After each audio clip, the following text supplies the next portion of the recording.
राधे राधे, जय श्री कृष्णा। कहानी संग्रह में हमारे सभी श्रोताओं का हार्दिक अभिनंदन है। बंधुओं, 2024 में पड़ने वाली सफला एकादशी व्रत कब रखा जाएगा, इसका पारण, शुभ मुहूर्त व व्रत कथा आज हम आप लोगों को इस वीडियो के माध्यम से साझा करें। इससे पहले यदि आप हमारे चैनल पर नए हैं तो सब्सक्राइब करें, वीडियो को शेयर एंड लाइक अवश्य करें। संपूर्ण जानकारी के लिए वीडियो को अंत तक जरूर देखें। वायु पुराण में वर्णित है कि जो भी व्यक्ति भक्ति पूर्वक एकादशी व्रत का पालन करता है वह समस्त कठिनाइयों व पापों से मुक्ति पा लेता है और अंत में भगवान श्री हरि के धाम का अधिकारी होता है। देखा जाए तो एकादशी व्रत का महात्म्य सभी वेद पुराणों में वर्णित है। हमारे ऋषि मुनियों द्वारा कहा गया है कि माधव तिथि यानी कि एकादशी का यत्न पूर्वक पालन करना चाहिए, क्योंकि यह हमें परम परमात्मा भगवान श्री हरि की परम भक्ति देने वाली तिथि है। यही एकादशी तिथि एक बार फिर 2024 शुरू होते ही हमारे दरवाजे पर दस्तक दे रही है। इस परम पुण्यमयी एकादशी का नाम सफला एकादशी है। इस एकादशी व्रत का पालन कर सभी अपना पूरा वर्ष मंगलमय बना सकते हैं। इस संबंध में भगवान श्री कृष्ण कहते हैं, जो व्यक्ति 10,000 वर्ष तक कठोर तपस्या कर जो पुण्य फल अर्जित करता है वही पुण्य फल सफला एकादशी व्रत का पालन कर प्राप्त किया जा सकता है।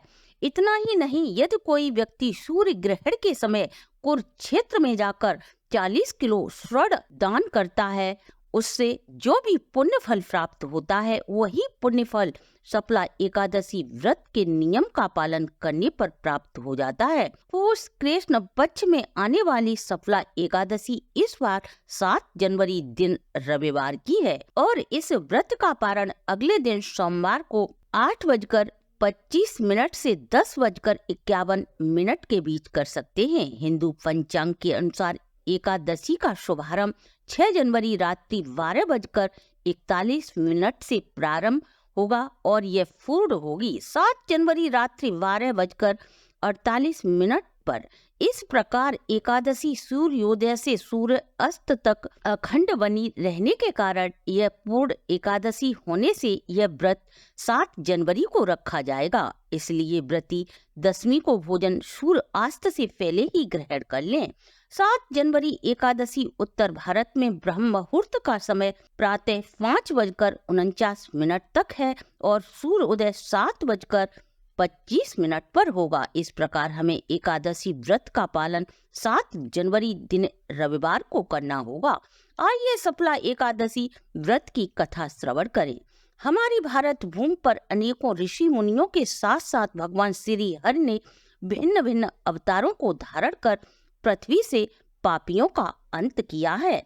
इस प्रकार ये हमारी जननी जन्मभूमि वैदिक परंपराओं का उद्गम स्थान रही है। इसी धरा पर एकादशी व्रत का उद्गम हुआ है। आइए फौज कृष्ण सफला एकादशी व्रत के विषय में जानें। एक बार राजा युधिष्ठिर भगवान श्री कृष्ण के साथ बैठे वार्तालाप कर रहे थे।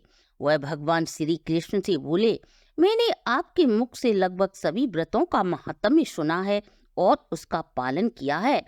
अब मैं आपके मुख से फौज कृष्ण पक्ष की एकादशी के बारे में जानने का इच्छुक हूँ। इस एकादशी का नाम तथा किस फल की प्राप्ति होती है। युधिष्ठिर की बात को सुनकर भगवान केशव बोले, हे राजन, फौज कृष्ण पक्ष की एकादशी सफला एकादशी के नाम से जानी जाती है।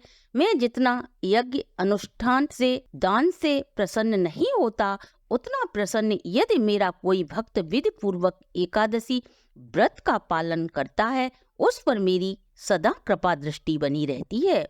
इस दिन स्नान आदि से निवृत्त होकर भगवान नारायण के विग्रह की पूजा अपनी सामर्थ्य के अनुसार धूप दीप फल आदि से करनी चाहिए। अब मैं तुम्हें पुराणों में वर्णित इसकी कथा को सुनाता हूँ, ध्यान पूर्वक सुने। चंपावती नगरी में महेशपति नाम का एक धर्मनिष्ठ प्रजापालक राजा राज्य करता था। राजा के 4 पुत्र थे। उसका सबसे बड़ा पुत्र लुम्फक सदा ही पाप कर्मों में लिप्त रहता था। पर स्त्रीगामी, जुआ खेलना, ब्राह्मणों का अपमान करना इत्यादि उसके नित्य के कर्म थे। राजा के दुराचारी पुत्र के बुरे कर्मों का प्रभाव राज्य की प्रजा पर पड़ने लगा था। यह देख राजा ने अपने पुत्र को राज्य से निष्कासित होने का आदेश दे दिया। राजा के आदेश का पालन सभी राज्य की प्रजा तथा रिश्तेदारों ने मानकर लुम्पक की कोई भी सहायता व सहयोग नहीं किया। लुम्पक राज्य छोड़कर जंगल में भटकने लगा, लेकिन उसकी पाप बुद्धि में कोई सुधार न हुआ। दिन में जंगल में बेजुबान जानवरों का शिकार कर मांस भक्षण करता और रात्रि को नगर में लूटपाट करता। एक बार राज्य के लोगों ने उसे लूटपाट करते रंगे हाथों पकड़ लिया, लेकिन राजा का पुत्र होने के कारण किसी ने भी राज्य दरबार में कोई शिकायत नहीं की। लोगों का कहना था राजा का पुत्र होते हुए भी पूर्व जन्म के पापों के कारण ही ये अपराधों में संलग्न है। वह जंगल में एक बरगद के वृक्ष के नीचे रहता। इस प्रकार समय बीतता गया। अचानक एक दिन भूख प्यास से पीड़ित पुष माह की शीतल हवा में बरगद के वृक्ष के नीचे जागकर उसने भूखे प्यासे रात व्यतीत की। सौभाग्य से वह रात्र 10वीं की रात्रि थी। सर्दी के कारण उसका शरीर बेजान हो चुका था। यही कारण था सूर्योदय के उपरांत भी वह शिथिल पड़ा रहा। उसने कोई भी शिकार नहीं किया। उसे बहुत तेज भूख लगी थी। शरीर में इतनी शक्ति नहीं थी कि वह शिकार कर सके। उसने अपने आसपास पेड़ों से फल एकत्रित किए। पूर्व जन्म के सत्कर्मों के कारण वह भगवान का स्मरण करने लगा। बोला, प्रभु आज मेरी यह कैसी स्थिति हो गई है। हे हरि, मेरे द्वारा इन फलों को आप स्वीकार कर मुझे आप पाप कर्मों से मुक्त करें। इस प्रकार प्रार्थना कर वह फल भगवान श्री हरि को अर्पित कर देता है। सौभाग्य से यह दिन सफला एकादशी का दिन था। वह इस दिन भी भूखा रहा, भगवान का स्मरण कर रात्रि व्यतीत की। इस प्रकार उसने अनजाने में ही व्रत का पालन कर लिया। जैसे ही अगले दिन सूर्य उदय हुआ, भगवान श्री हरि की कृपा से एक सफेद घोड़ा लुम्पक को खोजता हुआ आया। तभी आकाशवाणी होती है, हे वत्स, यह घोड़ा तुम्हारे लिए है। अनजाने में सफला एकादशी का पालन करने पर परम परमेश्वर श्री हरि की कृपा से तुम्हारे सभी पाप नष्ट हो, तुम्हारी बुद्धि निर्मल हो गई है। तुम अपने अश्व पर सवार होकर अपने राज्य जाओ, तुम्हें तुम्हारा राज्य पुनः प्राप्त हो जाएगा। देववाणी को सुनकर वह गदगद हो गया। व्रत के प्रभाव से उसका शरीर क्रांतिवान हो चुका था। वह घोड़े पर सवार होकर अपने राज्य में लौटा और अपने पिता के चरणों में पड़कर क्षमा याचना कर संपूर्ण वृतांत को सुनाता है। उस राजा ने जब अपने पुत्र को समस्त वैष्णव गुणों से संपन्न देखा तो राजा अत्यधिक प्रसन्न हुआ और उसे युवराज बना दिया। कुछ समय बाद उसका विवाह एक अत्यधिक रूपवान शीलवान राजकुमारी के साथ होता है और उस राजकुमारी से उसको एक पुत्र की प्राप्ति होती है। राजा सभी राज्यभार लुम्पक को सौंपकर वह वानप्रस्थ व्रत को धारण कर जंगल में चला जाता है। लुम्पक ने अपने पिता के पग चिन्हों पर चलकर अपने राजा होने के सभी दायित्व पूर्ण किए।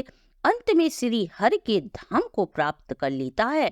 भगवान श्री कृष्ण बोले, हे राजन, यदि कोई व्यक्ति सफला एकादशी व्रत की कथा को भक्ति पूर्वक श्रवण करता है तो वह कोटि कोटि यज्ञ के पुण्य फल का अधिकारी होता है। तो बंधुओं, ये थी सफला एकादशी व्रत की संपूर्ण कथा। आप आपके परिवार पर श्री हरि सहित सदा भगवती लक्ष्मी की कृपा दृष्टि बनी रहे, इसी शुभकामना के साथ यदि आपको हमारी प्रस्तुति अच्छी लगी हो तो आप हमारे चैनल को लाइक, सब्सक्राइब और शेयर अवश्य करें।